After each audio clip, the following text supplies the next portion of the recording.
Brightbird chicken sandwiches. All right. But you know what? That needs to be a thing. Yeah. It should be. It might be. Yeah. Who knows? All right, we are rolling. Are we? Yeah, let me pull up some sound effects here. Do you know where you're going with those? Yeah, probably. Is this the Shania Twain one? Does it say Shania? I thought it said Shania on it, but we'll find out. All right, rolling. All right. Hey, everybody, this is Eric Stahl. And I'm Daryl Scott. Welcome to the Auto Podcast that loves end-of-the-year lists. That's right. On this episode of Throwin Wrenches... Well, everyone loves lists, and so do we. Are you ready for our top 10 this year? I know I am. All that and more coming up on this episode of Throwin Wrenches.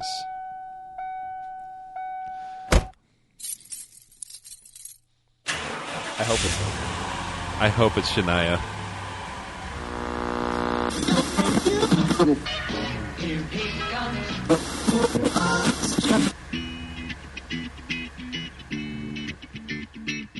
Bum, bum, bum, bum.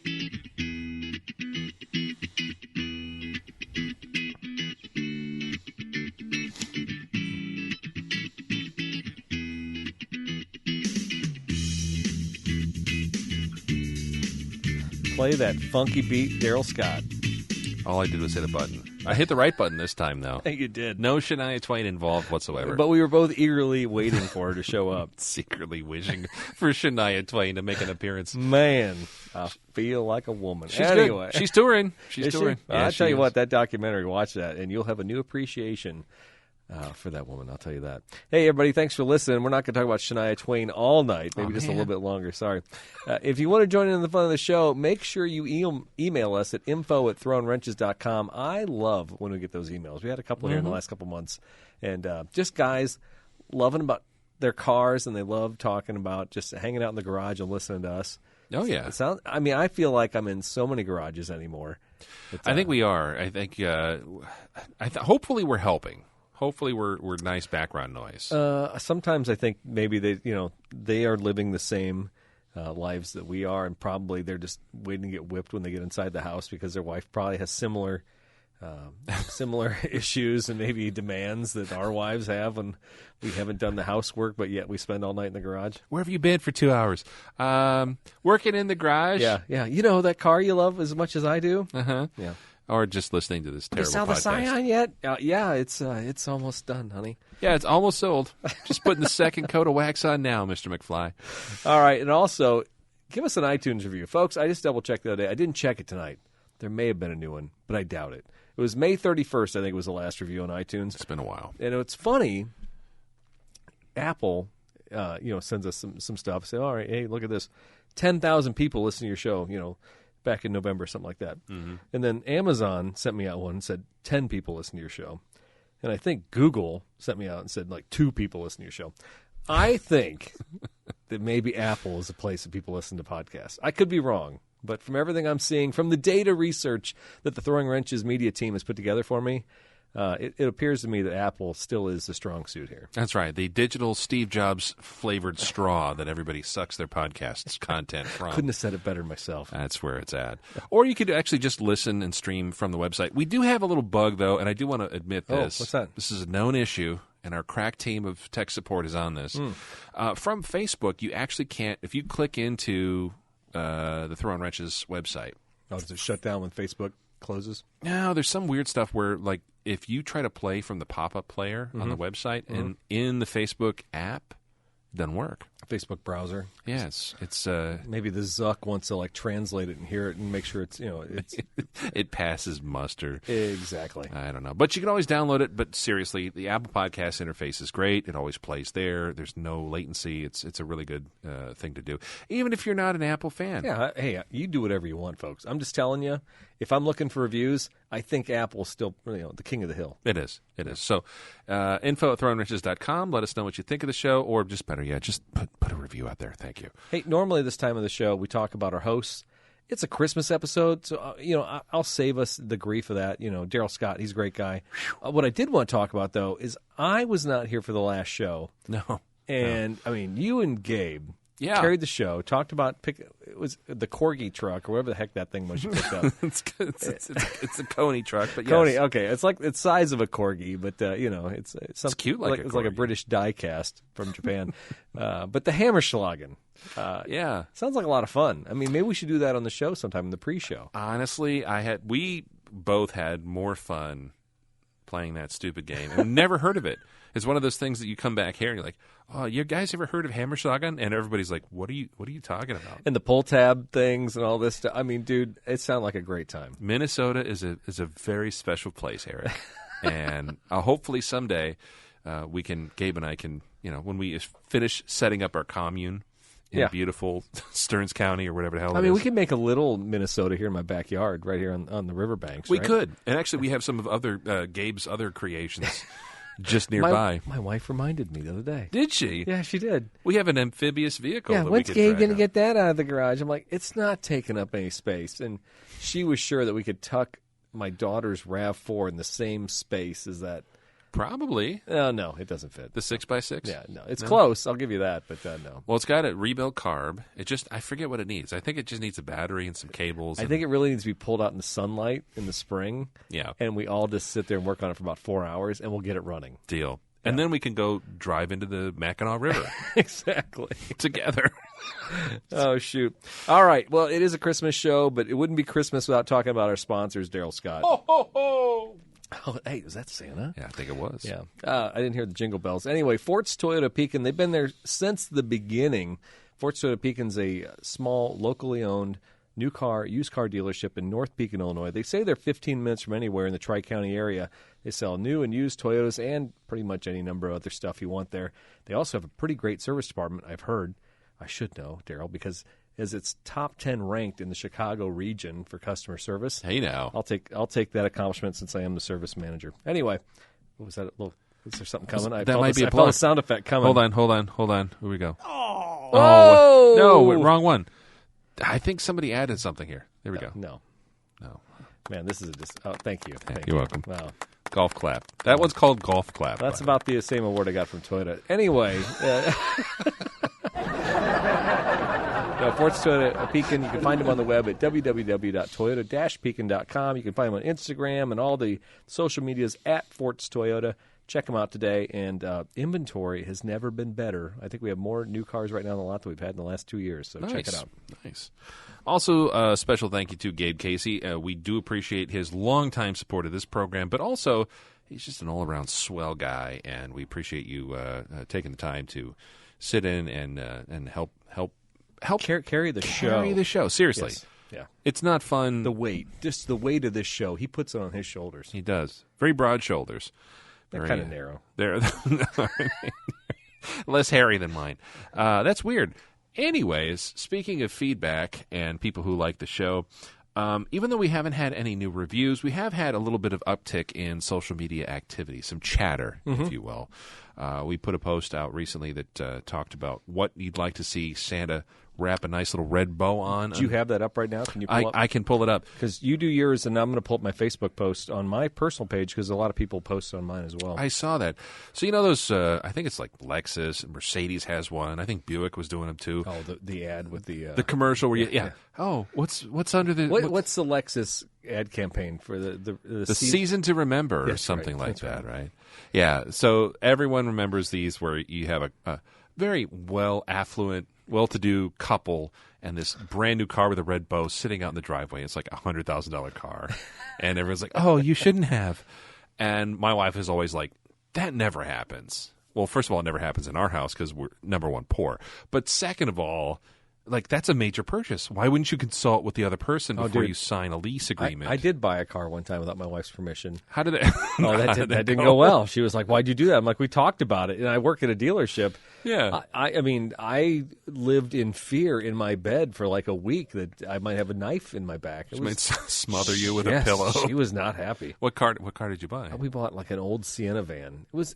Yeah, we traded for it, and we had kids. I'm like, Here it is. Yeah, there's nothing sexy about going to the dealership and driving a Sienna, so I just bought it. Yeah, and that didn't last. No, it didn't. Anyway. Well, that's all right. Anyway, so serious question. What kind of car, truck, SUV would you want to magically appear in your driveway this week or this holiday season with a big red bow on it? And how come people can't just take it at that? There's other people like, well, I got my car paid off, so I'm not buying a new car. It's a Christmas present. Santa Claus just showed up magically and throwed this thing. He just like dropped it down your chimney. Now it's sitting in your living room. Enjoy the friggin' Lexus, okay? That's right. So we have some really good contenders. Isaac actually said a 1962 Buick Special, which is a beautiful car. He put a nice picture of it, kind of a Chip Foose like hot rod version. It was cool looking, yeah. Steve Brown, downtown Steve Brown, longtime friend of the show. Yeah, what is that thing? That's like an early 70, like a 70.5 to 73 Camaro with the split bumpers. Camaro, like really awesome, so cool. Anyways, it's a kind of a resto mod, almost like a pro touring looking Camaro. You know what? It does look like something Joe Rogan would have made. Beautiful car, and probably something that'll be a nice cross country tour. Great selection there. Somebody else said, it looks like Jay Robbins said, "Hey, 2023 Prius all-wheel drive, baby." Because that's just a cool ride. Who would have said Prius but a listener to this show? So God bless you. Hey, it's not bad.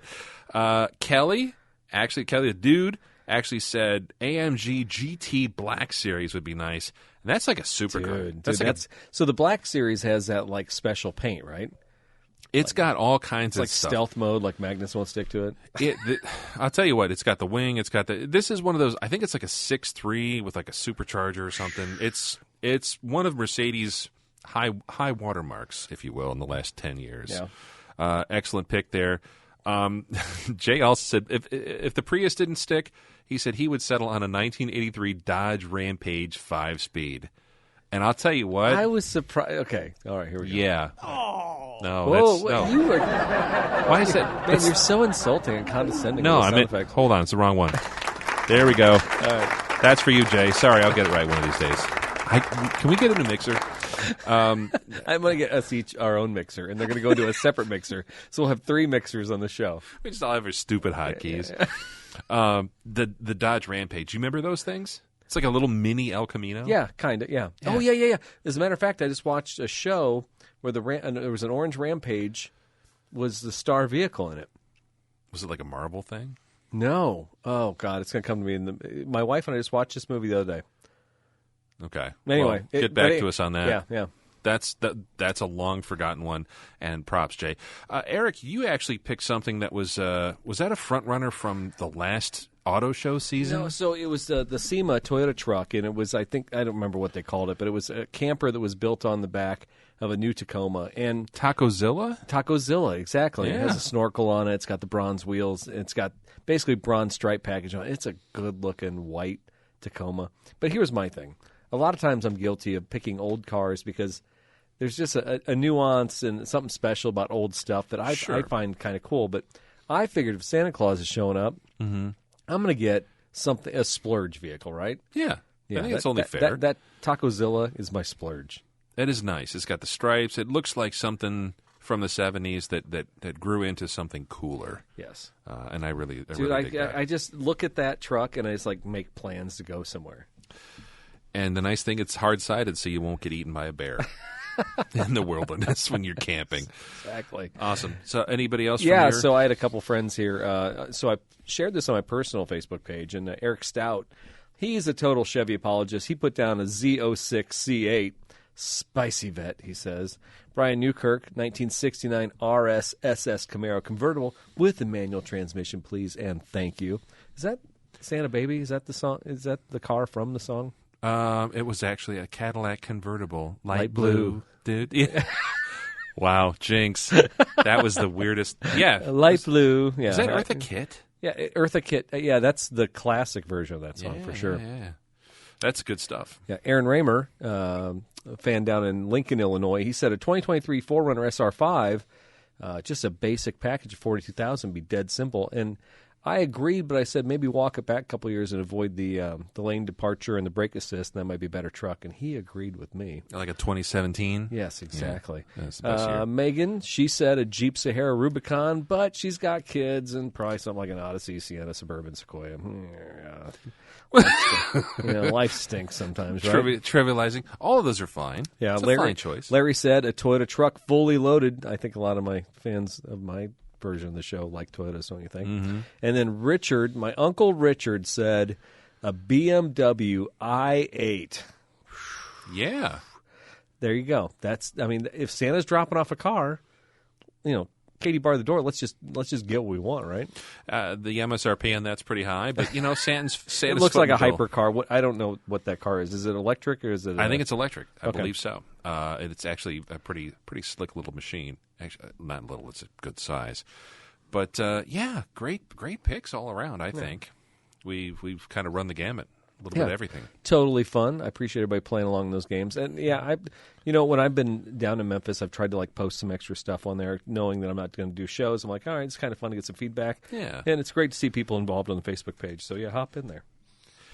All right, so we come to that section of the show here. We're going to structure this kind of like a regular show. Kind of, but not really. Not really. Yeah. Do you want go ahead. No, go ahead. I was just going to say projects. What's been going on? You've been here in Illinois for a couple weeks now. Yeah. What's cooking in your neck of the woods? So not a whole lot for me. When the project section came up, I kind of put some notes in here. I want to talk about Tales of Throwin Wrenches Christmas Past. Oh boy. Yeah. So this is our fourth Christmas show. Is it really? Is it right? Yeah, I think we had one that was kind of a stumble where you and I told stories, and you told the story about losing the Christmas tree on Cicero. Yeah, dude, that's still one of my favorite stories. Just knowing your dad, knowing you, knowing an Astrovan or GMC Safari, whatever it was, and knowing you lost the tree on the road, dude, that still makes me laugh, and it's a great story. Yeah. Thank you. I appreciate that. Yeah. As a matter of fact, my wife and we were at Lowe's the other night, and we saw, I swear to God, this was like the most mint safari van I've ever seen in my life. What? Yeah. Here in town? Yeah, in East Peoria. And I was like, does Daryl know about this vehicle? Did you chase them down? No, I thought about business it. Business card. And I could get, if I had somebody's license plates, I could look it up and see who they are. We could probably find out. Anyway. You on here, bro? Where you at?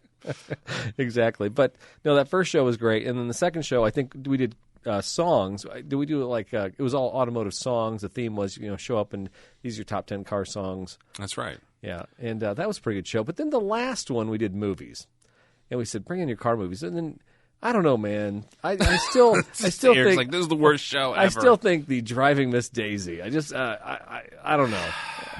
I got a couple people. I say couple. It's like 5 people that gave me a bunch of crap about that. But I'll tell you what. Rightfully so. It's like the whole Die Hard is a Christmas movie or isn't. It is. It is. Lethal Weapon. It is. Okay. Driving Miss Daisy is a car movie. I don't care what you say. It has driving in the title. Okay. Period. That's fine. All right. But that'd be like Downton Abbey is a car movie because there's some great classic cars in that. Yeah, and the one guy, what's his name, got killed in a car crash. Oh, yeah. Matthew. Man.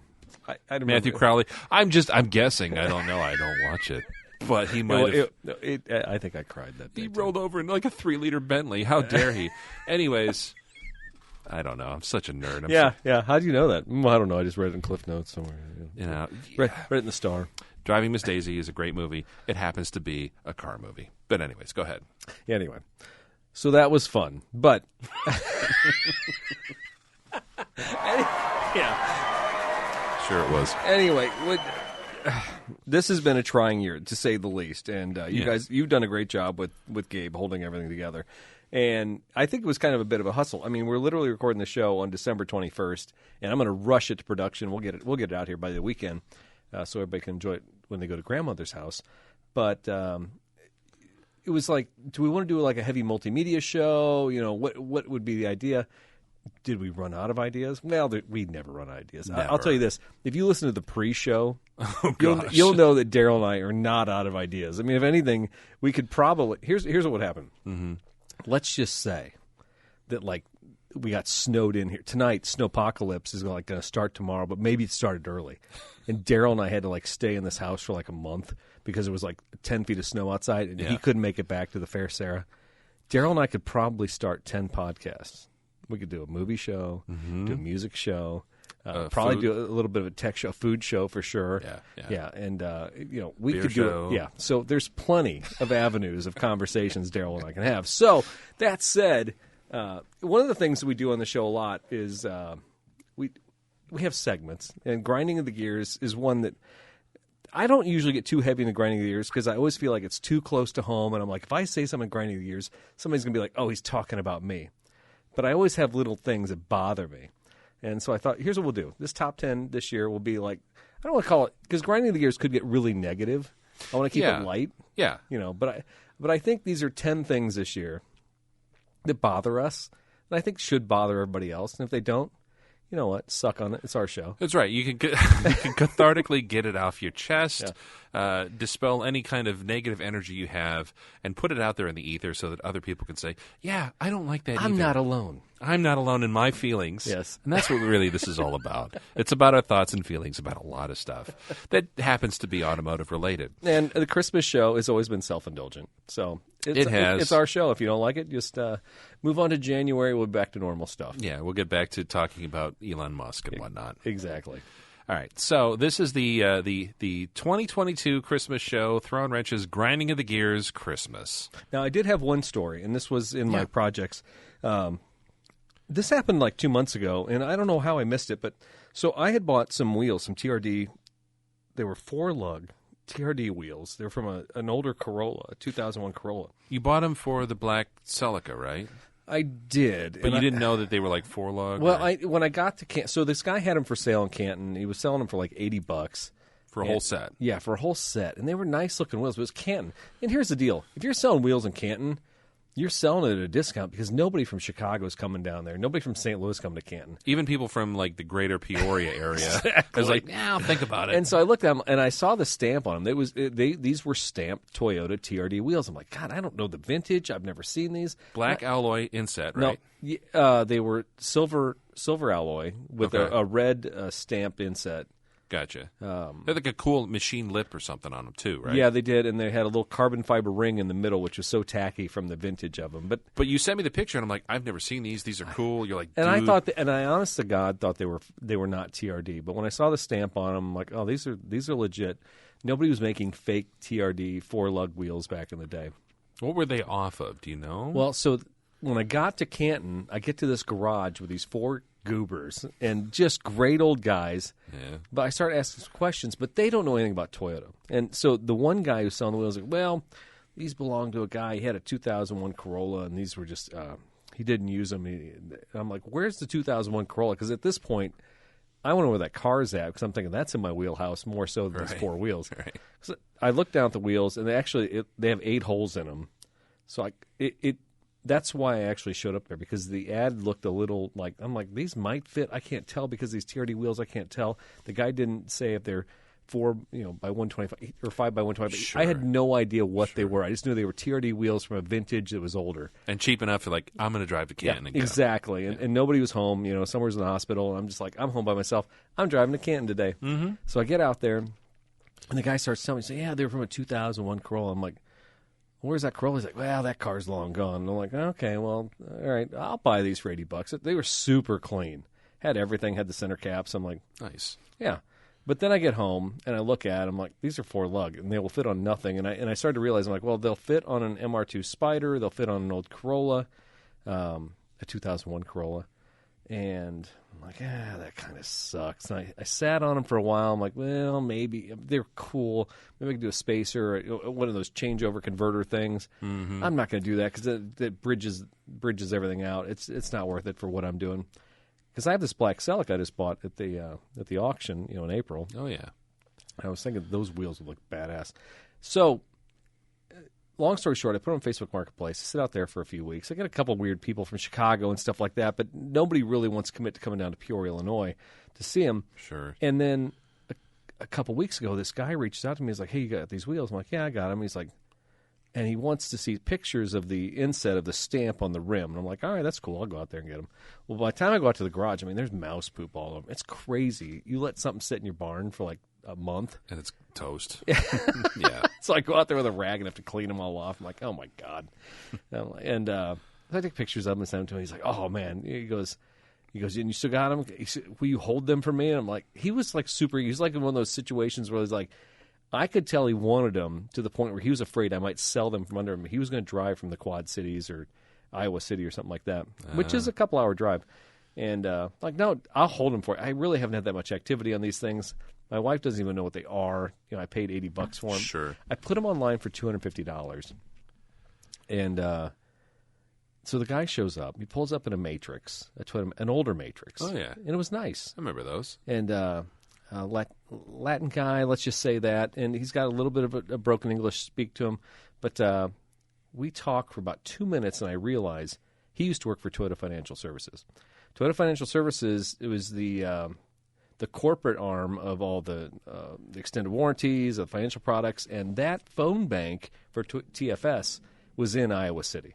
Oh, and he's been working there for a long time. And before, I think they moved most of those jobs to Dallas here in the last year or two. But he's a Toyota nerd. He's all about it. Yes, and so we get the wheels out, and I put him on the bed of Little Mule, and I set him out, and he's like, I've been looking for these wheels for a long time. No kidding. And I said, really? He goes, they were on a 2001 Corolla in the Chicago area, and that car disappeared. He goes, I was looking for him. I'm like, really? and so we start talking some more, and he shows me some pictures of an MR2 a Spider he's working on. He's got the classic blue and orange stripes on it. He's modified the car, but he's got some tacky BBS wheels or something on it.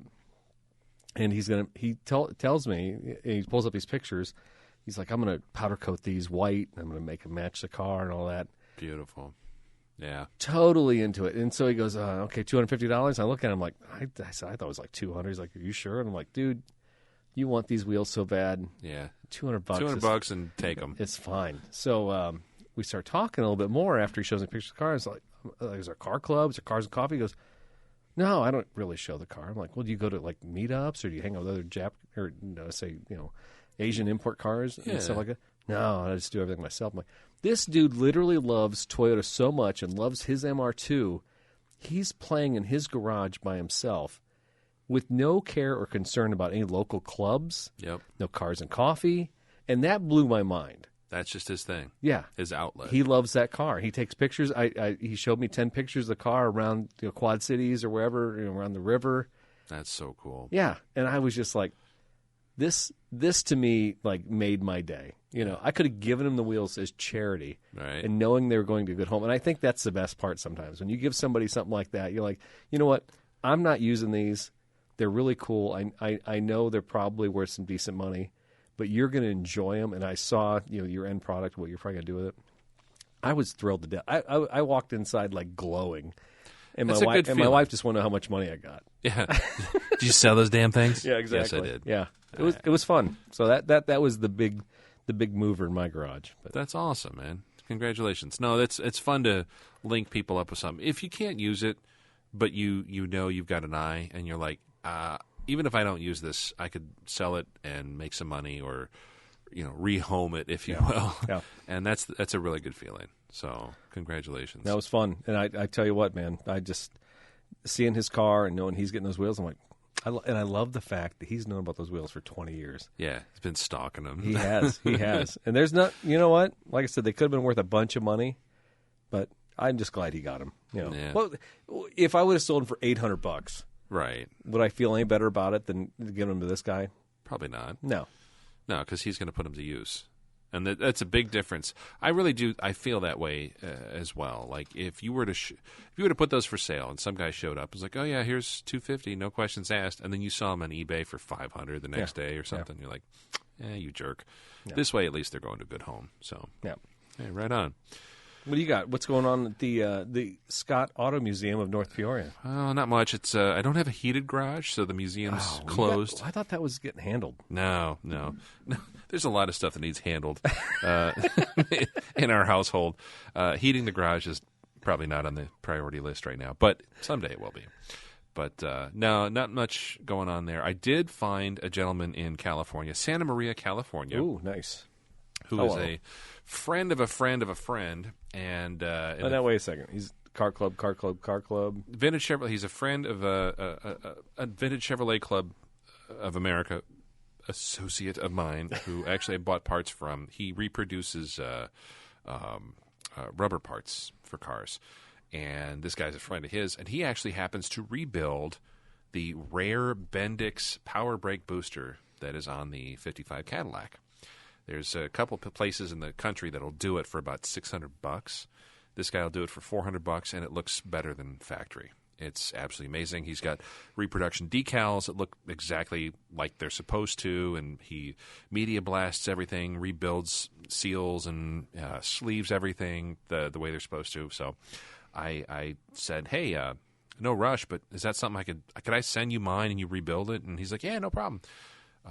And so I sent that out to him. He got it last Saturday, and about 4 weeks from now, I should have a brand new, nice restored booster, which means that the rest of the stuff in the brake system, all I got to do is basically replace the wheel cylinders, get the drums turned, new shoes, stuff like that. But things that I can do, I can't rebuild. That booster is so weird. You should buy my brake lathe at Fort's, and then you could turn your own drums. Are you seriously selling a brake lathe? I need to get it out of there. I'm sure I could give you a deal on it, considering you just reworked a carburetor. I mean, we can talk after the show. Yeah, that might come in handy because, there's we talked about this the last time. The next thing you know, the car club meetings will be at your place. I completely forgot about all this, by the way. Yeah, but no, so that's kind of what's on there now. Also, the 55 Plymouth, it needs tires. The tires that are on it are Coker Classic Reproduction Bias black walls from probably 2002, and I've been running on borrowed time with those. They're still in great shape. I mean, the car doesn't sit out, so that the sun, the UV doesn't break down the rubber, and I usually armor all it, stuff like that. But you know how old tires get hard, and the car just starts riding really bad. That's what I got going on. And the 55 Plymouth needs tires. The 55 Cadillac needs tires. I've got tires that'll hold air right now, but I need some nice white walls eventually. And guess what else needs tires? The 47 Chevy. Oh, jeez. Because that's the one I drove the most for so long that I actually wore down. Like, I rotated them last year. So you actually wore the tires on these things? Yeah. Wow. It's to the point where I'm like, I don't think there's that many miles on it. And I look at the odometer. I'm like, I put probably 12,000 miles on the car. So I joke sometimes with customers because I had a customer this last week. I've been having to work the desk because I like every day 3 guys out sick. I swear to God. Anyway, guy came in. He needed tires, and we were talking. Like, you know what? It's like my least favorite thing to tell people at Christmas time they need tires because who wants to spend $700 on 4 round black things that they just assume always just stay inflated on their car? Sure. Yeah, especially in December and the end of December. But if you had to sell tires, winter's the greatest time here in the Midwest because you're like, oh, you can't get through the winter with these tires. Oh, no. And especially when a big storm's coming. I mean, actually... Is it an easy sell? There was a couple times I'm like, need wiper blades? People are like, oh, yeah, I need wiper blades, Yeah. Yeah, I mean, yeah. But that's one of those things, like, even if you're on that cusp, why bother?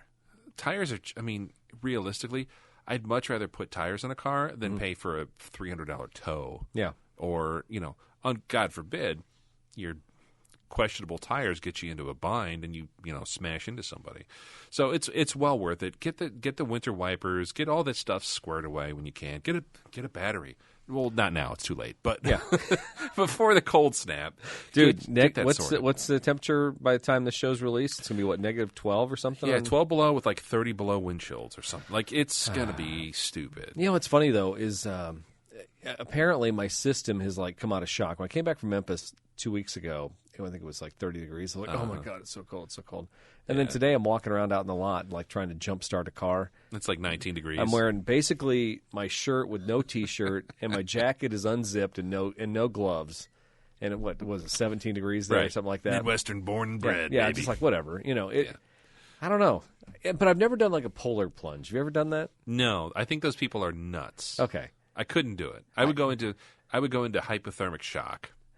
Would you? I don't know, because I always feel like I walk out when it's freaking cold. So what's the difference? I think the water might be warmer than the air temperature I hop into sometimes. It might be, but I don't know, man. Yeah. I can't do it. I think you ever been like in Florida, and you lived in Florida for a bit. Yeah. But I remember my grandparents, they had a pool, and they're like, if it was below 70 degrees, we don't 50, go in it. 50. I remember jumping at 50. I remember 58. Yeah, 58 was the coldest I jumped in, and they thought, you kids are nuts. But we're kids. We didn't care. No, we jumped in, and We're like, yeah, for it's about, great. We're in the pool. Yeah, but like 2 seconds, you get over it. Well, and then that's you're fine. Midwesterners for you. Yeah.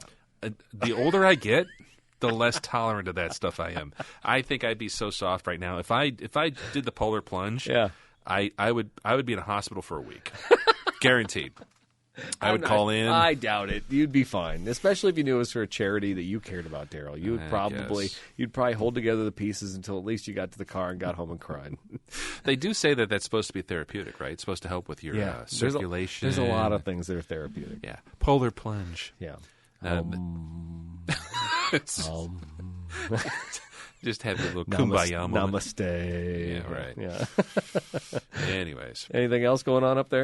No, not much. What did I write in the Well, you notes name here? all your cars. Does the Caddy have a name? Because you got Minerva. We do. And Oscar. What's Caddy's?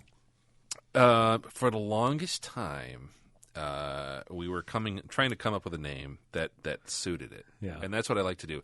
Oscar, the 47, is named after the original owner, a guy named Oscar Lynn, who was, got all the history out of Did you know Oscar, or was just the title? No, he was on the title, and he actually was the founder and first president of the Spoon River Electric Cooperative. He's a big turkey farmer and ran a materials company out in the Fulton County area. So we kind of, as an homage, we kind of thought that was nice, right? Minerva is kind of like the goddess of wisdom, right? And we also thought that was like a nice kind of Eastern European name because the original owner of our 55 Plymouth was from Slovenia. And they were a Slovenian immigrant, worked in a coal mine, and kind of had a rough life. But the kids all had really wonderful, Eastern European names. And we thought Minerva would have. They're all men. We thought, Minerva would have been a nice woman name. The Cadillac. One of Sarah's friends called her Dirty Betty, which I thought was kind of didn't Remember sound Sweaty right. Betty, that beer from from Flying Dog? Is it Flying Dog? Yes, that's one of my favorite beers, by the way. Sweaty Betty. Yeah. I thought that was a cute name because the car was filthy when we got her, but I also hate the name Betty. So there's that. There's a lot of reasons I'll tell you later. Okay. Off the air. But Sarah's a big I Love Lucy fan. Okay. And she loves Lucille Ball. I like Ethel. And Ethel, of course, being a premium gasoline back in the day, Ethel, like tetraethyl lead. We have christened her, not officially yet, but we're going to call her Ethel. Okay. Ethel the Cadillac. Do you watch the Amazon movie on Lucy? Yes. With Nicole Kidman? The Ricardos? Yes. Yeah. I liked it. It was a little difficult at times, but... it was very Aaron Sorkin. Yes, it was very Aaron Sorkin. Yeah, it was a bit much, but it was good. It was good. Tune into our pre-show if you want to hear all about our movie reviews. Yeah, we've got tons of opinions on movies and film. All right, so top 10 list, man. At the end of every year, there's a top 10 list. It's like top 10 this, top 10 that, top 10 toilet papers. Let's hop in. But Daryl and I, like I said, for lack of better ideas, we came up with our grinding of the gears top 10. I actually had 6 on here, and I thought I'd whittle one of these out of here. So, actually, interestingly enough, my number 4, I think, rolls into one of yours. Okay. So maybe we'll combine one, and we'll get that top 10, right? Yeah, definitely. All right, so this is no particular order. This is my number 1 top 10 grinding of the years, but don't take that in any particular order. Okay. Number 1 for me is anybody with a Dodge Challenger or a Dodge Charger who's doing 35 to 40 miles an hour, but yet feels the need every time they get near an overpass or a tunnel, and they have to just give it a little burp or a little pop with the accelerator pedal. Yeah. And they can't literally go 50 miles an hour down the road without hearing their exhaust rumble. And it's ironic to me because a lot of times when I'm in Memphis, I'm dealing with this. I'm in my Prius. And I'm like, this guy is acting all tough and and I'm in my Prius next to him just driving. And I'm like, there is a certain enjoyment. Don't get me wrong. When you got a new car and you're driving, you're having fun, you're like, all right, look at me. But doesn't it wear off at some point? I think so. Although the Supra, I know from a fact that the Supra, when you turn it on to sport mode and you get that, you get a little crackle. You don't get tired of it. So is it the same thing with these Challenger and Charger guys? I think so. There's something primal about it. But then you do outgrow it. I really do think that. You get to a point where it's almost like looking at your own belly button, you know? Like, it's just kind of fun for a I never while. get tired of that, Daryl. No? No. You just do. The other thing is it attracts so much unwanted attention from like authorities / neighbors / Yes. homeowners associations. It's not good business. No. So I could see that. That's usually more of on like the middle interstate areas. I'm just like, really? This is what you got? This is your game? And nobody's trying to speed or try and like get away from the cops. They literally are just driving at normal speeds, making a lot of noise. downshifting and Yes. crackling. What about running through like a tunnel? Like Yeah. some of those, like the 74 tunnels and stuff in downtown Peoria. Yeah, totally trying. That's exactly when they do it too. Yeah. Yeah. Just give it a little gas in the tunnel. But again, as a super guy, guilty. So You've done that Yeah, a time or two? I have. So now, Okay. in retrospect, in hindsight, on this number one complaint from me, Yeah. I think it's just if you own the car, God bless you, enjoy your privilege, but we are still mocking you. Okay? It's still, just tone it down a little bit. Yeah, exactly. That's all. That's all. Just know we're looking at you. Okay. That's fair. That's fair. What's your number one, Joe? My number one, and this is, I don't know, this is kind of an angry old man thing, but Well, that's the whole point of this show. yeah, And if you come off negged out by this show, I'm sorry. You know, we'll come out brighter in the new year. we will. We do reach a resolution at some point here later in the show. But I want to say, as the cold weather sets in here in the bleak midwinter of the Midwest, I just want to know if it's possible for any auto manufacturer. I'm talking domestic, I'm talking Japanese, Asian, German, whatever. Any automotive manufacturer to make an HVAC blower motor that doesn't squeak when the temperature drops below 32 degrees. I'm talking death moan, okay? And it doesn't matter if it's new stuff or my 69 Volvo or my 47 Chevy. Every single one of them, it's cold out. Ooh, you fire up the car, start letting it warm up. Okay, once the heater comes up to temp, you just flip the blower motor on. You hear that that death moan. It's like that bearing noise, that bushing noise. I don't know what it is, but I want to know if there's an automaker out there. Maybe it's Mercedes, maybe Rolls-Royce. I don't know. Maybe one of them, you turn it on and just, you don't hear anything. Now, as a Toyota guy, I will tell you, and I have to imagine your Tundra and your Highlander don't disconcert you as much as these other cars. What I always noticed was speedo cables when it was super cold. Oh, you get the... Oh, no, like... my Volkswagen and my old Celica, when it was 0 degrees, Yeah. it's like the cable is like, the sprockets just like gave up and just like... and you're like, please God, you get like 5 miles down the road and it would stop. Yeah, you're just hoping that somewhere along the line it warms up. Just get some oil somewhere.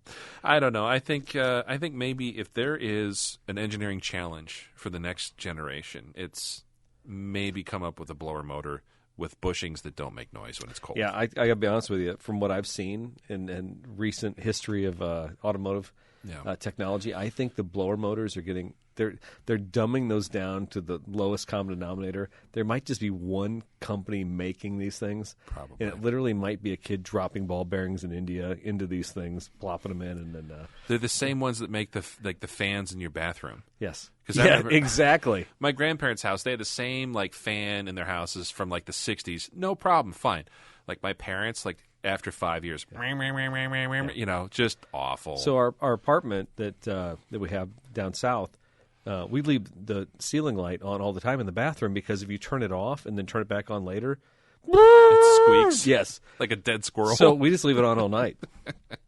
That's good. It's energy efficient. Because every time somebody goes in the bathroom and hits that switch, Yeah. unbelievable. You wake up the whole apartment. That's a good sign. No, it's terrible. All right. So number 2. We're on number 2 already. Number 2. We need those are the sound effects we should have loaded. Man. We can't get this mixer to work for a darn anyway. Okay, so this happens to me. This happens to me way too much, and I hope I'm not alone on this. I was headed down south, and I was at my favorite place in the world, Love's Truck Stop. I mean, south of St. Louis. Yeah. Get out and they're busy. There's a lot of cars going, so you sit there for a minute and get in line, then you pick a spot and you get in there and start pumping your gas. I hop out of the car, and I put my feet down, and I got my nice Converse All-Stars on, and I literally can't pick my feet up off the ground because somebody has decided to dump their big gulp all over the pavement right there where you park the friggin' car. Oh. Yeah. Well, this, you know what? If it were like one unique occasion, I'd be like, all right, this is fine. But I swear to God, anymore, when you go to the gas station, when you go to a parking lot, it's like going to the movie theater when you were a kid. Oh, You're like gross. tromping through the sticky sludge of somebody's soda pop.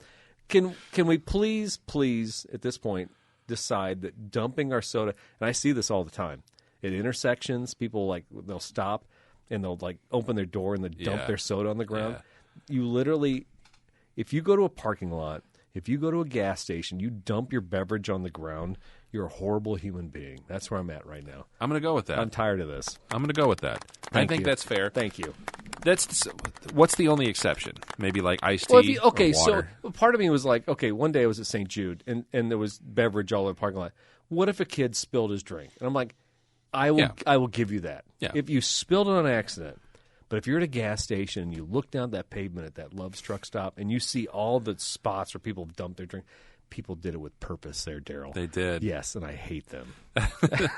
They can go straight to hell. Yeah, but other people, I feel like, and part of me is like, oh, somebody, probably a little accent. But then when I park there 2 days in a row and it hasn't rained, and I'm done with the humanity at that point. Yeah. I don't care if the kid had cancer or not. I'm very frustrated. Well, I'll tell you what. A lot of that stuff that gets the really gross, like the sticky thing, or you get all the ants in the summer and stuff.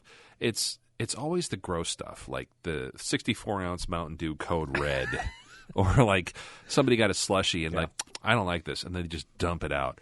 Well, yeah, somebody's going to step in that. That's gross. Yeah. Throw it out. Speaking of this year's Mountain Dew flavor, Is there a special one? Yes. Last year it was the gingerbread. This year it is fruitcake, and it is terrible, so don't even try it. Are you serious? Yeah. I would try gingerbread was really good.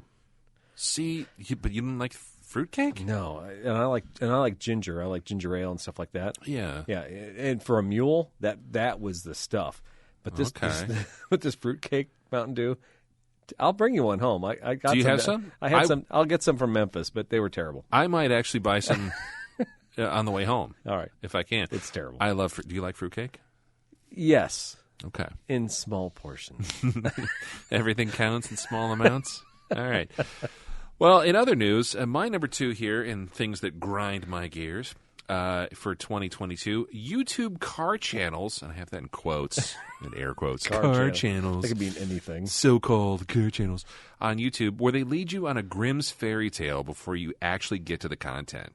It's the ones that have the teaser, and in this episode, we get an old car, we try to get it running, and then drive it 500 miles. Will we make it?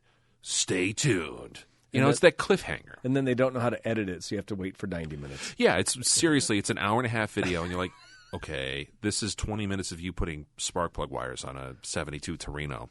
Cool. It's the equivalent of those recipe sites that, you go, hey, how do I make gingerbread cookies? And you Google it, and it's like, I remember the first time I had a gingerbread cookie. My aunt made them for me. And my aunt's She died of AIDS. Yeah, exactly.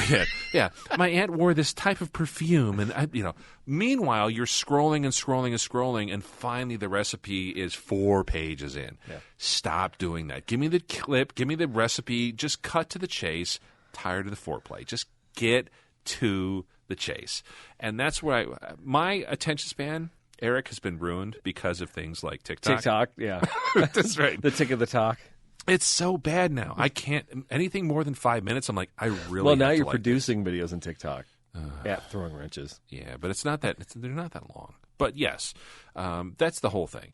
I love a lot of the YouTube car channel content that's out there. Iron City Garage is great. Cold War Motors is still great. There's still some stuff out there though, like Vice Grip Garage. I like it, but like I kind of have to get. At this point, I'll watch a new video, but I'll go like 38 minutes in. Because I'm like, just cut to the chase, man. Yeah. So I don't know. Maybe that's me. It's more about me. But my big pet peeve: give me the real content. And I don't know where you stand on that. So no, I agree. But I fell into a pit when I was out of town this last time, I watched this YouTube channel called AO Fishing, and this guy, Ayo. and I don't know how I got hooked up on him, but the guy bought a fiberglass houseboat from the 60s, and he decided he was going to fix it up. This is a train wreck, because anytime you have to take apart anything with an inboard and the interior wood paneling is rotten, Just bad news. There's no structural integrity of this truck or this boat. And then he decides to take out all the big panel glass windows out of it. Should have kept all those pristine, because you're never going to find replacements for any of this stuff. Right. It turned into 5 videos that are about 90 minutes long, and I watched every single one of them just to see how the renovation was going. And then the worst part is when you get caught up to today. Yeah. And he's not done with it. And you're like, here I am. I'm, in And my this is last why- 20 episodes. Yeah, this is why I don't watch Netflix series or Amazon series unless I know the series is concluded, because I have no patience whatsoever to wait at all. I need a conclusion. I need to know when I start this series. You need closure. It's done. You need closure in your life. I don't need to see some guy struggling with a project. That's too close to real life. Exactly. I don't need to be in the middle of your life while I'm dealing with my life. Why are you making your problems my problems now? Just get the boat and the water. Let's go. Nah, I'm with you. Anyway, so check that out if you get a chance. The Itty Bitty is the boat project. It's a lot of fun. On YouTube? Yeah. Okay. Yeah. The itty bitty. The Itty Bitty. All right. So my number 3. Yes. And this has been a struggle for me, and I'm not trying to be political about this at all. But what is the deal with gas prices in Central Illinois? Here. Why can I go from Tazewell County and pay $3.79 in Mackinac? I can pay $3.50 in Pekin, or I can pay $3 at the Costco, or I go to Bloomington and pay $2.79. Yeah. What is going on here? So my biggest issue is, where's the transparency on? Is it the city? Is it the county? Is it the state? I want a breakdown of who's screwing me the most. Yeah. There's so much going on in the background of gas prices, and you don't even have a clue. Is Casey's just being greedy in Mackinac? Is Tazewell County charging 25 cents more gallon than McLean County? I want to know. Inquiring minds want to And know. I'm tired of this crap. It's ridiculous. Why should I be driving all over the place wondering? And if it were just 10 cents, I drive a Prius. So 10 gallons, it's $1. Right. I don't care. Now, to my wife, that $1 is worth driving across town for. But to me, I don't really care. Yeah. But when we're talking about 50 cents difference between one county to the next, what's the deal here? Come on.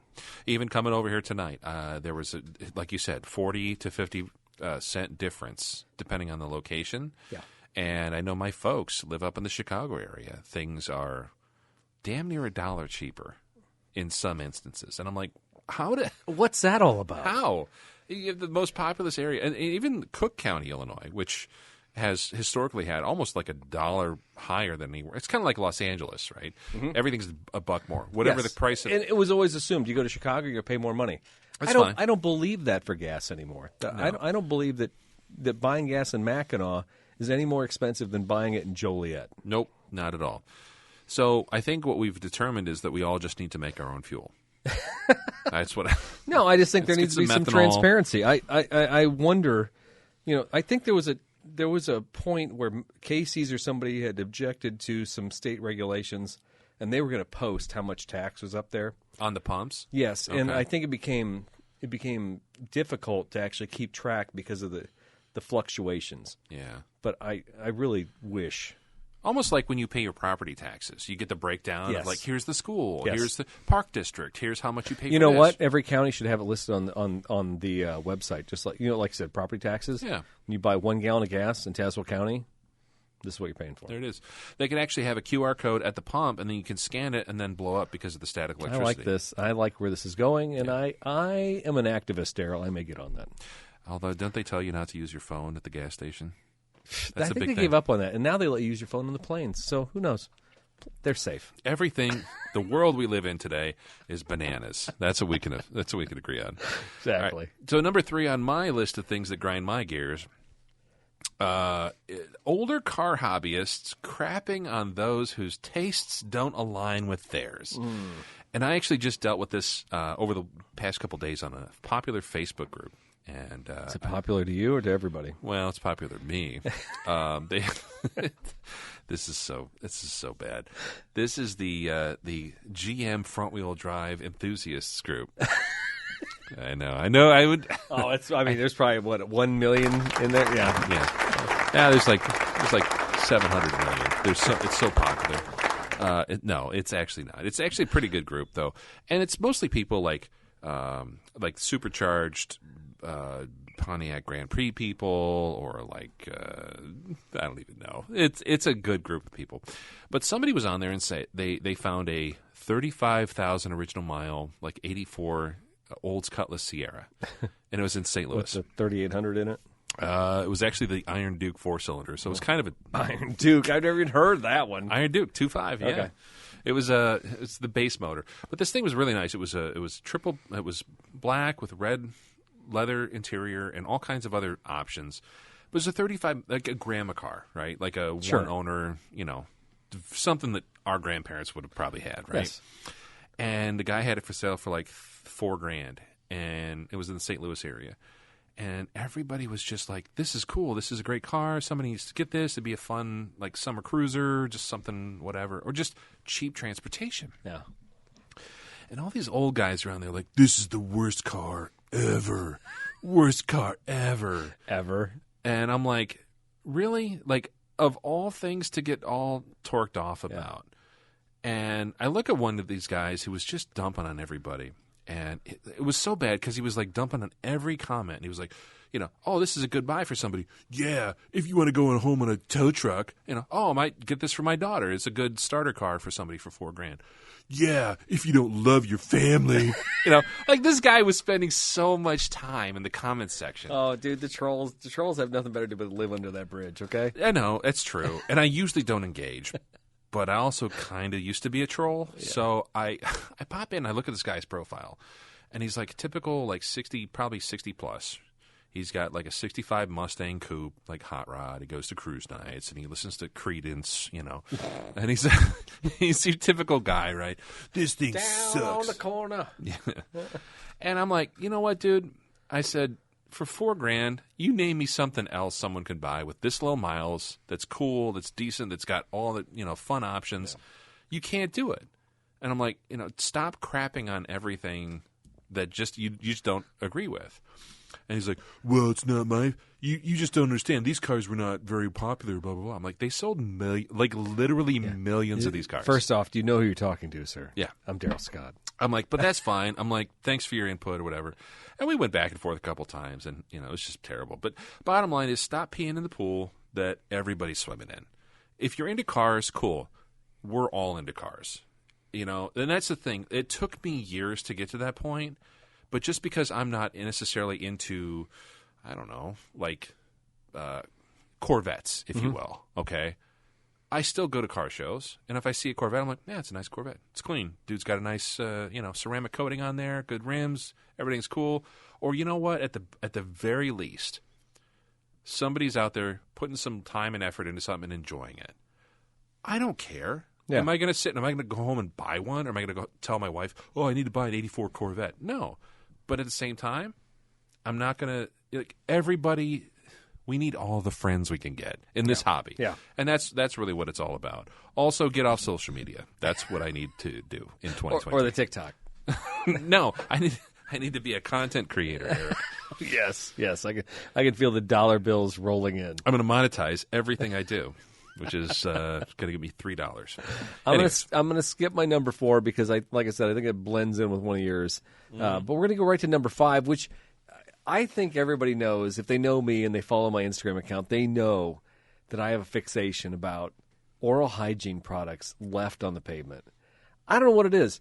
I don't know why people feel like these Oral-B, flossers, that are made of plastic. They had like the pick on one end. Yes, yeah. and they have the wax, for flossing your teeth on the other end. Why they feel like these need to end up on the pavement? So gross. There's something about, to me, that what bothers me is that a couple seconds of your oral pleasure in picking your teeth to make sure your teeth last forever, that there's a piece of plastic that lays in the pavement, eventually gets driven over a couple times, and then gets washed into the drainage system and ends up in the Gulf of Mexico. This is the fossil remains of the United States from this century. Yeah. Because you picked your teeth. You couldn't. you couldn't. First off, you couldn't dispose of it properly, but you couldn't find something better, like maybe when you brush your teeth, or maybe you got something made of bamboo, or you used a toothpick. I just can't. They're gross. They're everywhere. They are everywhere, and when I walk into Target, and my daughter uses them right now because she's in the hospital.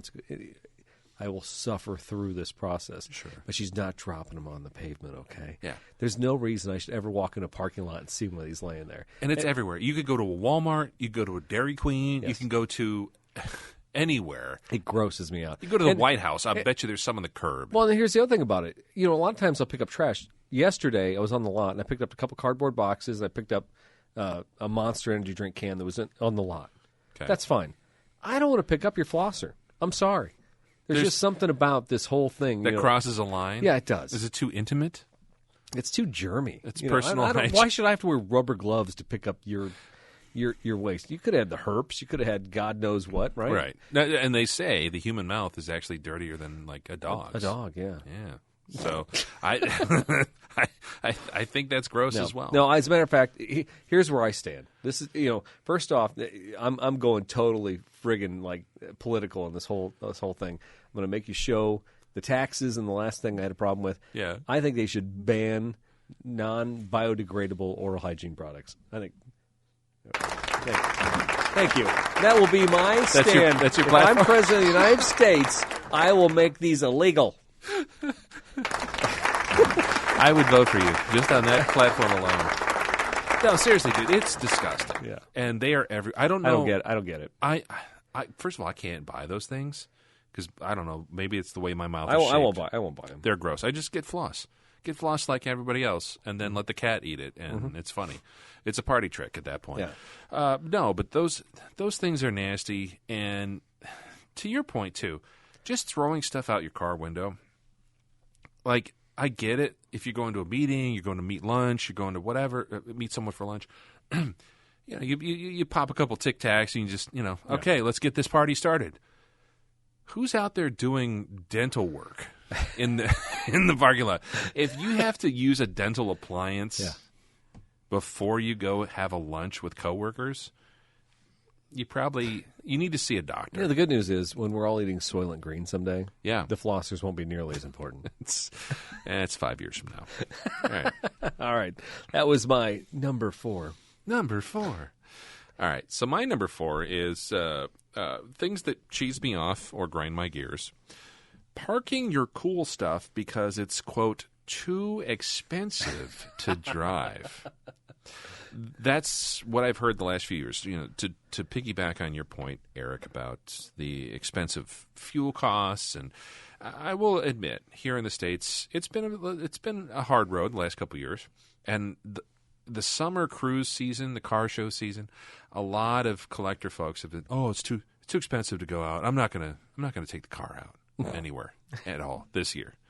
The worst thing you can do, whether it's your boat, your motorcycle, your fun summer car, your collector car, whatever it happens to be, the worst thing you can do for that is to let it sit.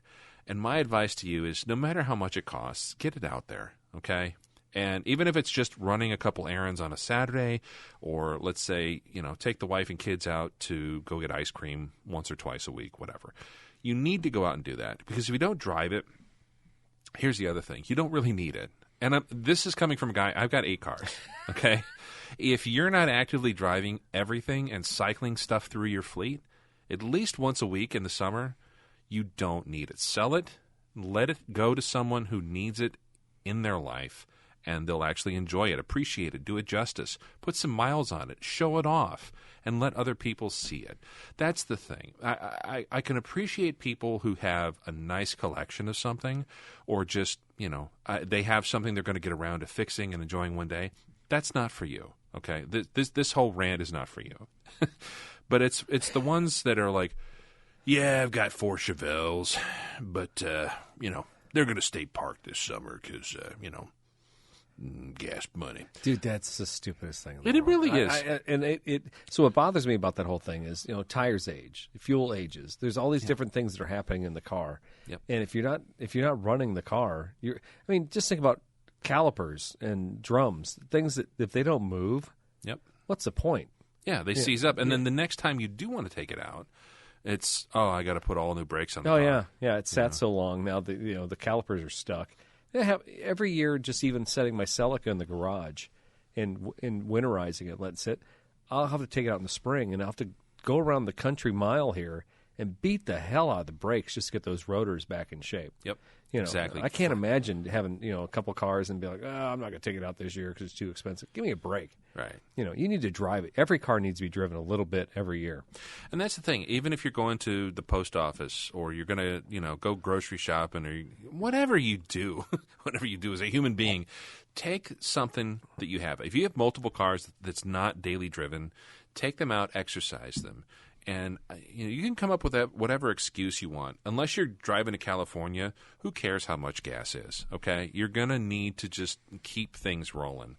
And the other thing is, if you keep stuff squirreled away for too long, people forget it. It becomes obsolete. It becomes not important. And there's nothing better, than taking something that people used to see on a daily basis and take it out and show it to that next generation. I've had so many people in the last few years, even, the 55 Plymouth and some of the other, the old stuff that we have, people are like, oh, it's cool. It's a cool old car. Sure it is. I appreciate that. Thank you. But like things like the Volvo, the little 144. Which is one of my favorites. Nobody sees those things. They all rusted away. Nobody has them. They don't exist. And when I take that out and I take it out to go out to the Heights and go get my prescription refill at CVS. That's even better when you drive it just casually. It doesn't have to be a car show, right? I'll tell you what, the best interaction I had years ago is I went to go get my stupid blood pressure medicine, which we talked about in the pre-show. The pre-show, yeah. Don't call it the pre-show.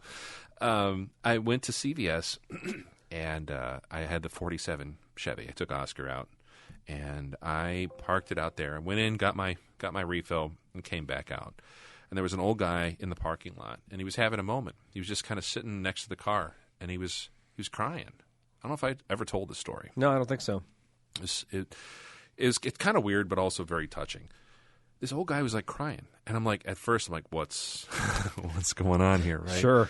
And he's like, is this your car? And I said, yeah. He says, my dad had one just like it. I said, oh, okay, that's cool, man. Was it a 47? He's like, yeah, it was blue, but it was the same. It was a Fleet Line. It was just like this. It was a four-door sedan. And he got out of World War II. He was in the Navy. He was a machinist. And out of World War II, he came back and worked at Caterpillar here in Peoria, Illinois, which is where they're based. And he goes, I'm tired of working here. I'm going to work in the airline industry, and I'm going to make more money. We're going to move to California, and life's going to be so much better for us out there. So for like $250, he bought a used 47 or 46, whatever it was, Chevy Fleetline sedan. Piled everybody in it. This was like in the late 40s, right? Early 50s. And drove everybody out to Southern California, and he got a job with like McDonnell Douglas or something like that. And he was a machinist out there for a few years. And he's like, I remember sitting in the back of this car, running across the country and taking Route 66 and, being in the desert and being burned up and whatever, and finally getting to California and thinking life was great. And he's like, that's exactly the car I remember riding out there when. And it was this weird little moment. And it was like I was on my lunch break, and I'm like, wow. It was really cool. You don't get that if you keep your stuff in a garage. No. Right? So you have to take your cool stuff out, exercise it, and who cares how much stuff costs? No. In 20 years, we're probably not going to have gasoline, so get out and enjoy it while you can. Right, or they'll do an EV conversion on it. I was really waiting for that story to turn into like a Grapes of Wrath thing where like he drove out west and his dad got killed at an immigrant park or something like that. No. Okay. No, they ended back up. He's like, yeah, we did. It didn't last out there. We moved back to Peoria, and that's why I'm here. And then well, I wondered how Peoria ended up at. Okay. Yeah. He's like, yeah, and he went in and got his blood pressure medicine too, so it was fine. I'm getting the same medicine this same 85-year-old guy is doing. All right, so I'm going to share my last one with you, so I'll let you take your last one. But I will dip this one in as my number 5. Okay. If you're listening to the radio and you're listening to a trusted, I mean, you truly listen to people and you like trust their judgment, they sell you products. You think, you know what, this person, they know my lifestyle. I listen to this radio program because they know who I am. So, the same guy who's telling you to buy gold, because the gold's going to be the transition currency of the coming generation. You bet. But he's also the same guy telling you to buy American Auto Shield as your extended warranty. Folks, I'm so tired of this. I can tell you this. As somebody who's been in the automotive business for the last, since 96? I mean, I'm going on 26 I'm going on years? 30. I'm going on, I'm going to be closing on 30 years here in a couple of years. It's crazy. American Auto Shield is garbage. GE Capital is garbage. If you're not buying a warranty at the time you're buying the car at the manufacturer, stop. And if your parents have a credit card and they're allowed to make purchases like this, stop. Don't let them do it. There is no way in the world those companies will allow you to get a better deal on them than what they're charging you for that extended warranty. It's not going to happen. They'll tell you in the advertisement, and I heard this on Glenn Beck the other day. That's what kills me because I listen to 1470 all the time. They'll tell you it saves you thousands of dollars. Oh, my God, the money you will save by having this warranty. Folks, you're going to pay thousands of dollars for this warranty, and guess what? When the auto professional, calls American Auto Shield or these other companies, they're going to figure out every way possible not to pay for that claim. And you're going to be like, well, I thought it was a good deal. And I'm going to have to be the guy on the other end of the phone and has to hear you say, well, it's not that good of a deal. It's not. So stop doing it. Stop letting your parents do it. Stop letting your kids do it. Just quit it. They'll make it easy. There'll be payments. Oh, if you hang up the phone right now, you'll never have this deal again. Stop. Hang up. Never do it. You'll be money ahead in the long run. This is ridiculous. I'm tired of this crap. But think of all the famous people that are selling auto aftermarket warranties. It's so ridiculous. Ice-T, Chris Berman from ESPN. Is he? Oh, hell yeah. Yeah. William Devane. He might be selling gold coins. But at the same token, there's big, important people trying to sell you this stuff. Mm-hmm. I wouldn't be surprised if William Shatner didn't show up and be like, it's garbage. It's all garbage. I've dealt with them all. And trust me. I mean, but Car Shield is like the biggest one right now. But it is garbage. Yeah, they will pay for a claim if you can set it all up. I can guarantee you you figure out the amount of time and money you spent on this claim.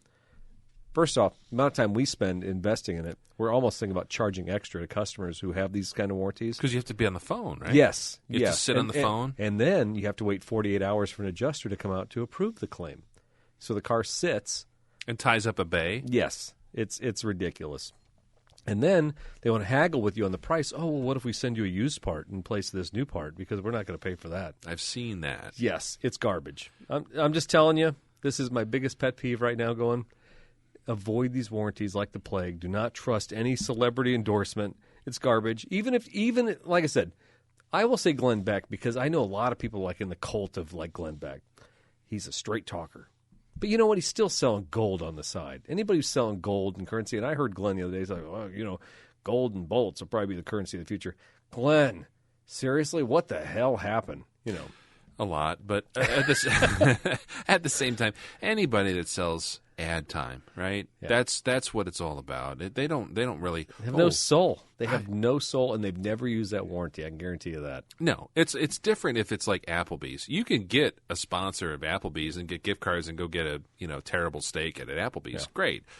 Not everybody's endorsing your car warranty. They don't have to worry about that stuff. They're making some. Dave Ramsey. Do you think Dave Ramsey has an aftermarket warranty? No. I guarantee he doesn't. Well, if he does, it was provided free. Yeah. Yeah, as a gift to the show. Mm-hmm. Yeah. Anyway, so that was on number 5. Sorry if I got a little emotional there, a little heated. No, I like that. And speaking of other things vehicular that might grind one's gears. Number 5. I'm actually going to say this, and I'm going to go on record. This is the first time. First time ever that I'm going to say hatred of EVs. I know it's popular, and some of us run in circles, car culture. Your traditional folks, especially people that are into older vehicles, performance cars, sports cars, things like that. It's really popular to be like, oh, I'm never getting an EV. Those things that's crap, It's like you can pry the internal combustion engine from my cold, dead hands. You're right. I understand that. And for a while, I kind of was in that crowd because I didn't want to admit that that's where we're at or where we're going. And I still don't think that's 100% where we need to be going, but that's beside the point. The larger issue is I don't plan on plunking down about $60,000 to buy a new one anytime soon or rewire my service panel in my house to accommodate that. But over time, maybe this is where we're going to end up, right? I still think EVs are, viable in some instances. I think they can be fun. They can be quick, they can be sporty, and maybe, just maybe, they are the future, Eric. I don't know. But for a daily driver, they seem to make a lot of sense for many parts of us here in the U.S. Sure. And not everybody, and there's times where, you can't do certain things that, we're used to doing. But at the same time, leave the old stuff. If you're into old cars or you're into, motorsports, you got a new Porsche or something like that, you want to race on the weekends, you're probably not the EV type. But, all I care about is being able to have access to a fuel source to keep my old stuff running as like a hobby, right? Mm-hmm. As like an occasional driver. I still want to burn some dinosaurs for a while, but I do think that EVs do serve a purpose. And, the other day, Sarah was looking at, Chevy Bolts, and she's like, hey, these are pretty cheap right now. For $25,000, you can get into an EV. Sure. Might burn down your garage. Probably. I mean, details. But we have a detached garage and insurance, so it's fine. Sure. But at the same time, she's like, do you want to think about something like that? Just, for driving around town, getting groceries, going to work. And, for the first time in my life, I'm like, I don't know. I kind of thought about it. Sure. So, EVs aren't the devil, right? And I think you kind of share some of that sentiment. So I'm going to pass the baton over to you. Well, so I was a little more violent in my rhetoric towards this whole thing. And I think what it comes down to, and I called it hate. I called it the EV hate. I actually called it Rivian hate. So if you don't know, and you've been listening, this is your first time listening to Throwin Wrenches podcast, you probably don't know that we're in near Peoria, Illinois, and we're actually right next door to the Rivian factory. And I'm not a huge fan of Rivian. I mean, don't get me wrong. I'm not trying to ditch on them or anything like that. I still am suspect of the fact that they could make a business model selling trucks, for the next 50 years here in Bloomington, Illinois. Mm-hmm. But what kills me is we have a company that has invested billions of dollars in Central Illinois, and they're making a cutting-edge product, and yet people in Central Illinois just ditch on them all the time. It makes no sense to me. Your friends and your neighbors are working there. They're making a decent living. They're feeding back into the economy. There's people moving here. There's technology, and there's other businesses starting up here because there's a factory here in Central Illinois. Why would you hate on that? And that has been my biggest moan about this whole thing. I think that, again, I already told you what I feel about Rivian. I just feel like people are very short-sighted sometimes. They feel like it's maybe fun, especially in this redneck neck of the woods, to say, those EVs, they'll never last. There's a million different excuses why they won't last. And like you said, there's reasons why we wouldn't have them in our garage. But, the word purpose-built in the Jake Irish episode, an EV is purpose-built. If you need a car that commutes to and from work every day, why wouldn't you have a car that literally you plug in like a golf cart? Why are there golf carts in every small town in Central Illinois going back and forth? When you run up to the bar, you run to the gas station, you get a pack of cigarettes, you're driving a little golf cart. What's the difference between buying that and a Bolt to drive to work every day? Nothing. Zero. Yep. Yeah. 100%. Actually, that's probably the best analogy, because when you look at Florida, you look at some of these retirement communities, you look at all these other places that have grown, Lake of the Ozarks, things like that. Everybody's got either a golf cart or a side-by-side. It's no different. There's no difference whatsoever. And actually, I think what we need to have with some of this EV stuff is EVs that are fun, that are like a golf cart. Yeah. Things that are like open-air SUV, kind of maybe well, like... Funny you should say that. We have the 12 EVs of Christmas if you want to run down that when we're done. We should. We should.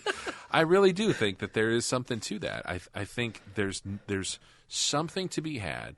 If you make EVs fun instead of utilitarian, people might actually want to buy them. Yeah. So we'll see what happens. Purpose-built. Yeah. Anyway, so that is our 10 pains of Christmas.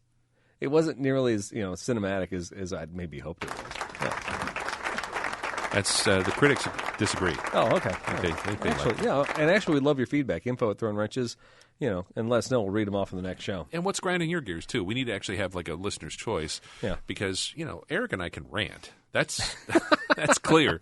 But, what's stuck in your craw? Everybody's got a craw. Oh, my craw is big. I got a big old craw. All right. So let's talk about the 12 EVs of Christmas. Is this a segment you put together? I did put this together. I don't know if you saw this. I tailed it down at the bottom of the document. I mean, I did put actually the 16 EVs of document, or 16 EVs of Christmas. So the problem is, I don't feel like 14, 15, and 16 really exist yet.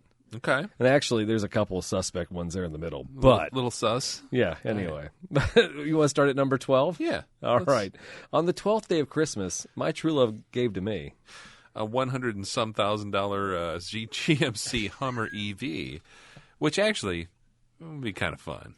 I've seen a couple different scenarios in this where they do like an open canopy or hardtop. Yeah, but it's still stupid expensive. It's super heavy.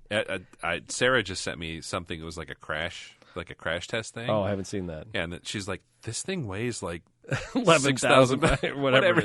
Yeah, she's like, I'm like, yeah, the Cadillac weighs less. She's like, no, it doesn't. And this is why EVs right now, I think, are still not realistic in the scheme. You can't weigh that much, and the battery and the electricity that's allowed for the capacity of that to move it makes no sense. Yeah, at least at that big.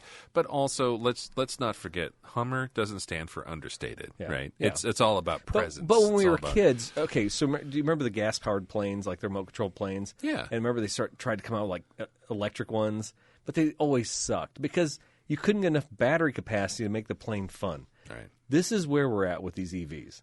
I really do believe, yeah, they're great, they're kind of cool, but they're still not gas-powered cars. If they're small, if they're right size, like Yes. the Hummer. Long story short, neither one of us will have the dilemma of buying a $100,000 Hummer. Now the Hummer's out of the range. But on the 11th day of Christmas, my true love gave to me the Dongfeng Rich 6 EV. I'm going to Google this right now. What is the Dongfeng? The Dongfeng Rich 6 EV is a Nissan conglomerate. I think it's a Nissan Frontier or whatever they call their Nissan truck in Japan. Oh, yeah, there it is. It's Yeah. made in Wuhan. In Wuhan, China. It's made in the Wuhan Economic and Technology Development Zone. Yes, there you go. So keep an eye out for that one, kids. Wow. All right, so on the 10th day of Christmas, my true love gave to me the Alpha Motors Electric Wolf. What in God's name is that? It's actually possibly the coolest thing on the list, Daryl. Now, Alpha Motors does have maybe a shady record because it appears that they generally have a PR group that puts together some cool ideas for vehicles.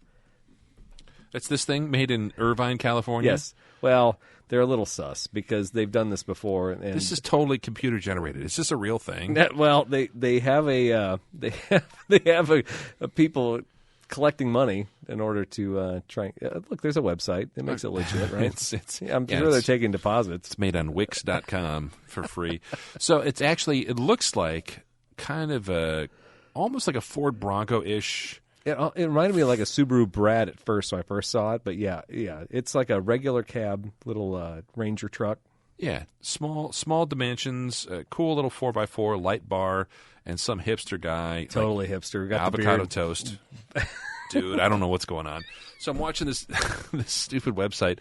The vehicles, it's got like 30 vehicles listed. I've never heard of this company. Who were they selling? Well, you know what? All I had to do was I had to search EV truck startups, and that's how I ended up with these. All right. Well, yeah. Okay. On the 9th day of Christmas, my true love gave to me, Daryl, the Bollinger B1 Moab.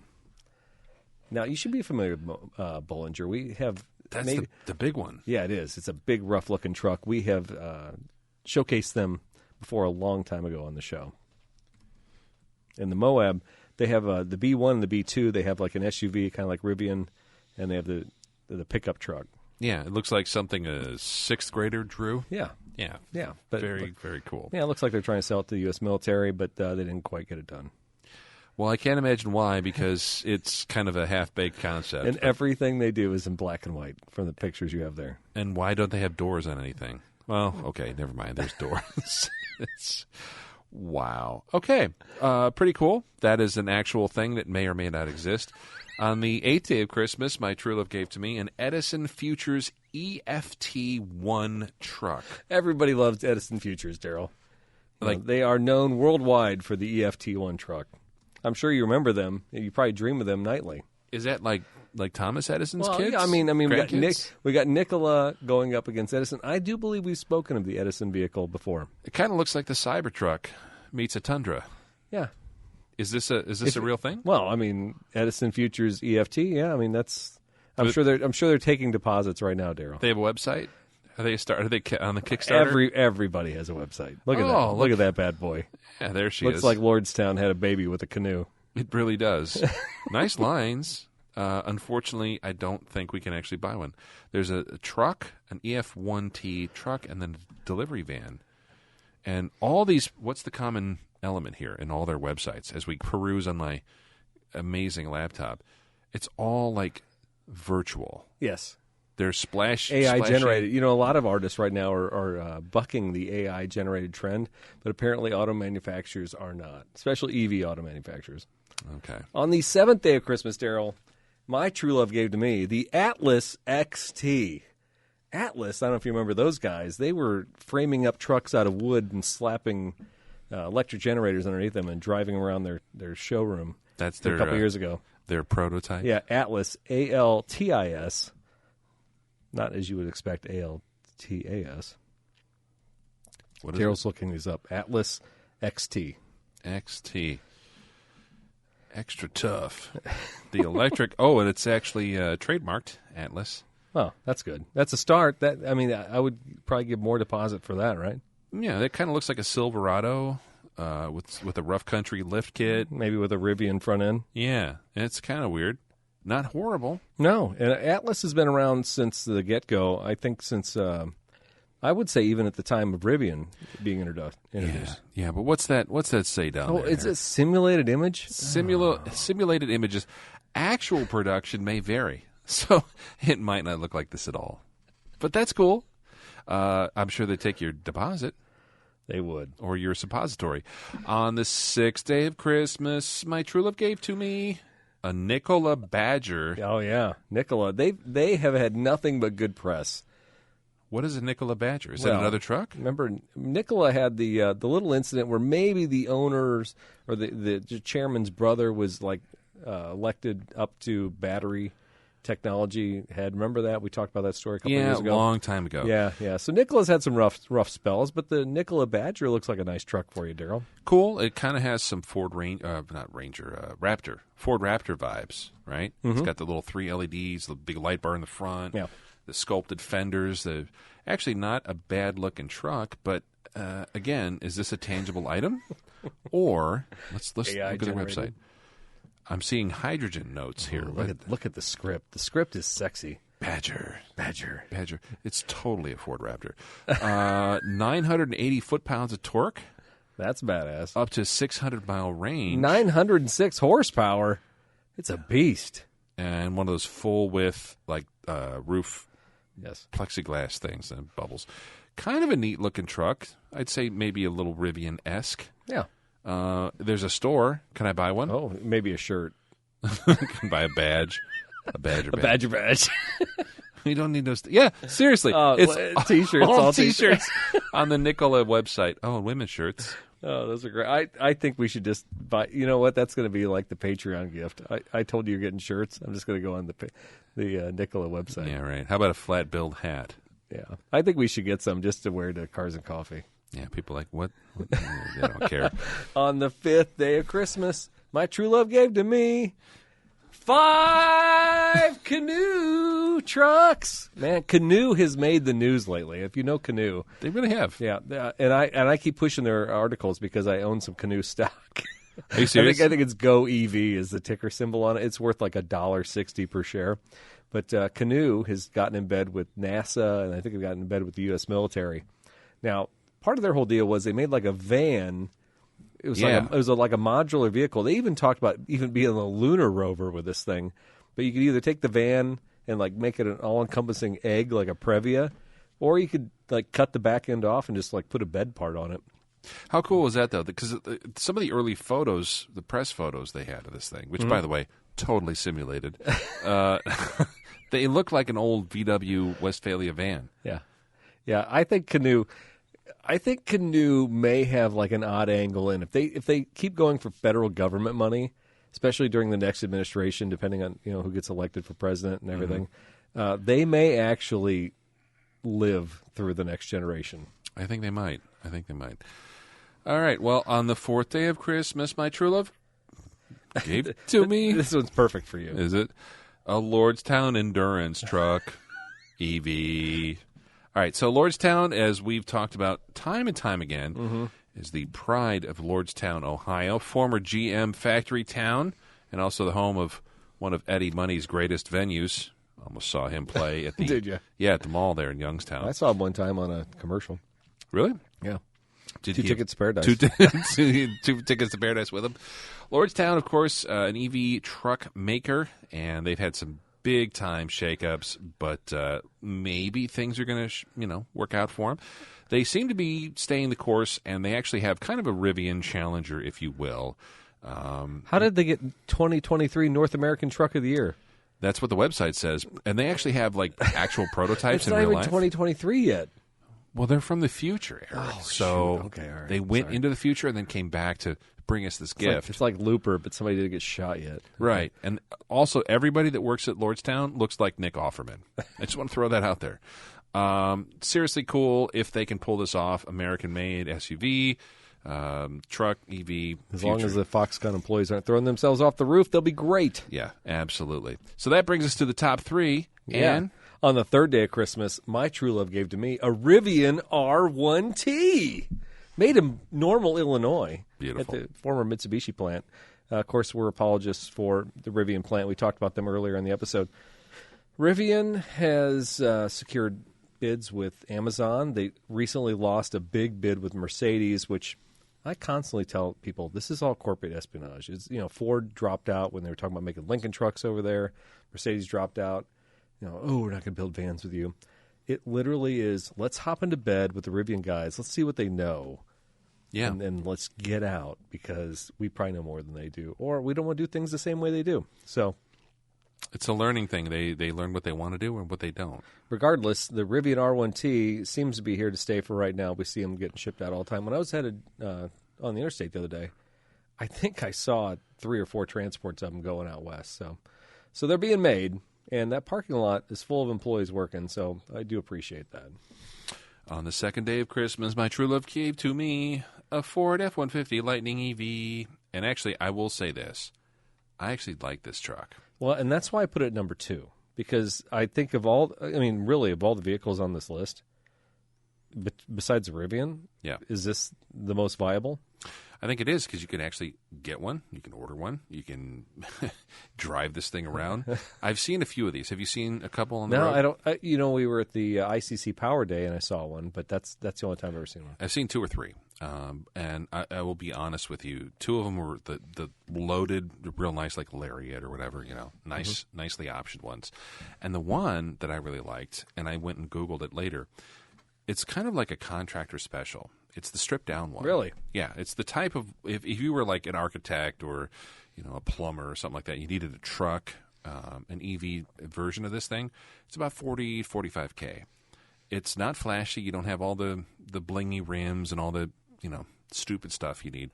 But it's the same power plant. It's the same, EV range, all that stuff.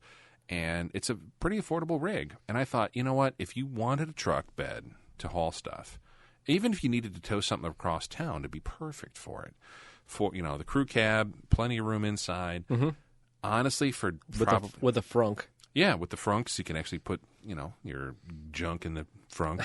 I think for most people, I want to. I don't want to assume. I want to say for 65% of truck buyers, this is the truck you need, especially in this day and age. Sure, there's people that own F-150s that have no business owning, and I don't want to judge. Well, think about my Tundra that sits in the barn. Yeah, 99% of the time, my wife drives it 6-7 times a year. Yep. Yeah, and it's a useful tool. Yeah, but I'm not going to rent a truck every time I need to pull a horse trailer. But what if you had something like that where it didn't really cost you that much to run? Mm-hmm. you probably drive a truck more often. And right? if I knew I could get it to last 10 years, yeah, it's worth it. Go to Farm and Fleet, buy your, whatever you buy at Farm and Fleet. Yeah, horse stuff. Horse stuff. Salt. Lots of salt and feed. That's right. Yeah. So I don't know. I think this is the most practical one of all. But I'm going to leave the top choice, the number one creme de la creme. Well, the creme de la creme, yeah, this one had to be number one. Folks, if you haven't been following along at all, we're an apologist. On the first day of Christmas, Daryl, my true love gave to me a Tesla Cybertruck. Oh, there it is. There it is. Hit it. There we go. Now, unlike the Rivian R1T and unlike the Ford F-150 Lightning, the Tesla Cybertruck actually hasn't hit the lot. But we have to imagine at this point that it's going to happen. I think production has started on these vehicles, and you have to know with Elon that if he says he's going to make something, it will eventually show up. Maybe a couple of years late. Now, as long as Twitter's not involved, I think this truck will survive. Bulletproof glass, stainless steel body, who knows? But it definitely is a cutting-edge look. And you know what? If I was living in the Blade Runner future that was promised to me, I think the Rivian, not the Rivian, the Tesla Cybertruck is probably the vehicle that I would expect Rutger Hauer to pull up in and probably kill me. I think that is the best description of why somebody needs to buy a Tesla Cybertruck. You really do. We grew up in an era where this type of thing was promised. Yes. Right? This is the future. Jetpacks and flying cars, even for people who grew up wanting a cool future, that's a little crazy. Can I just get the cool thing here? And I think that hopefully is going to actually, materialize. Who says a truck has to look like a Ford F-150? Yeah, exactly. And who says the long bed and being able to reach in behind the cab to grab stuff? Is that really practical for most people? This long wedge shape that he has there. For most people, remember the what was the GMC where they had the roof that slid on the SUV?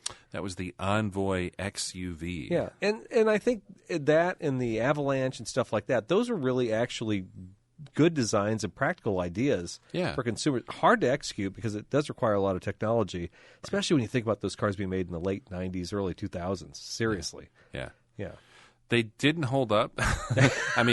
If you talk to any Avalanche owner, the back window leaked all the time. Yeah. Or if you, my friend Greg and Cindy actually owned one of those Envoys, and they were great until the back window regulator broke, and then you have to only go through the GM dealer to get the part, and it's just there's some execution issues, but at the same time, nobody else was doing anything like that. No, and I think that the Cybertruck makes decent use of what people really would use a truck for in this space. So it doesn't have to look like a regular truck. Yeah. Why are we so consumed with it doesn't look the same as everything else on the road? Well, in design also, that's what drives innovation. People don't necessarily buy something because they need it, right? It's because they see something like, oh, that's cool. I have to have that. Yeah. And the Cybertruck is just like that.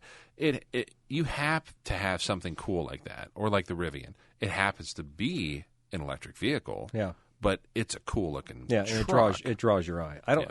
You know what? If you're going to buy anything that's going to be unique, this is the same thing with hypercars, supercars. The car has to look different, right? And I would say the same thing. The Ford F-150 Lightning, as much as we just said it was practical, it would be the truck to get. If I'm driving an F-150 Lightning and I pull into a parking lot and I pull up against a couple other trucks, do I want to stand out? Yeah. Do I want to look different than the other guys because I want everybody to know this is an EV? And certainly the Rivian would do that, and the Cybertruck would do that as well. Just need to make it out of stainless steel. Or the Canoe. The Canoe. Actually, there's definitely room in the playing field for some new innovator, but let's face it, the field is pretty full right now. Yeah. Well, and we gave you a couple marginal selections, but I think we gave you an idea. There's a lot of people working on this project. I think so too. And on that note, I think it's probably time to wrap this 2023 Christmas show. Eric, what is your wish for the world for 2023? For the Oh, new you year? know what? That World Cup soccer is no longer an issue. No, You don't have to see World Cup updates in your newsfeed ever. I'm with you on that one. yeah, no, I don't really have any. You know what? Just love one another. You know, take care of each other. If you see somebody in need, help them out. That's my wish. So That's really good. Mine is to, in the words of Warren Zevon, enjoy every sandwich. Oh, yes. That's- Actually, I got a concert alert for Warren Zevon the other day, and I was a little disconcerted because Warren's dead, so I'm not sure He who's died like playing. 2007. I'm not sure who's playing, but I'm kind of interested in buying tickets for it. So Is it Zevon with like 3 N's? exactly, right. I had a picture of Warren. That's a little weird. Hey, listen, it's been a great year, 2022. You know what? It hasn't been the best year, but it hasn't been the worst year, and we certainly appreciate your support, and look forward to seeing you guys all in 2023. Yeah, absolutely. Send us an email if you get a chance, info@throwinwrenches.com, and we do appreciate, we read everything, seriously. Oh, Eric, Daryl and I pass them back and forth. It's a riot. yeah, Eric reads everything 5 times now. I do. I scour it for spelling errors. He forwards it to I don't me. think this guy has good grammar, Daryl. I think he might be a listener to another car podcast. Maybe. But seriously, we do appreciate everything and appreciate the support from all the fans here in the last couple of years. We've been doing this thing here for, 4 or 5 years now? Crazy. It is absolutely insane when you think about it. And we only look forward to the new year with much anticipation. And I just keep waiting for Daryl to say, you know what, I'm tired of this. I'm out. no, not yet. Not yet. About 5 more years. All right. Later. Yeah, 5 years, folks. See ya. Merry Christmas. Merry Christmas. Ho, Ho, ho, ho.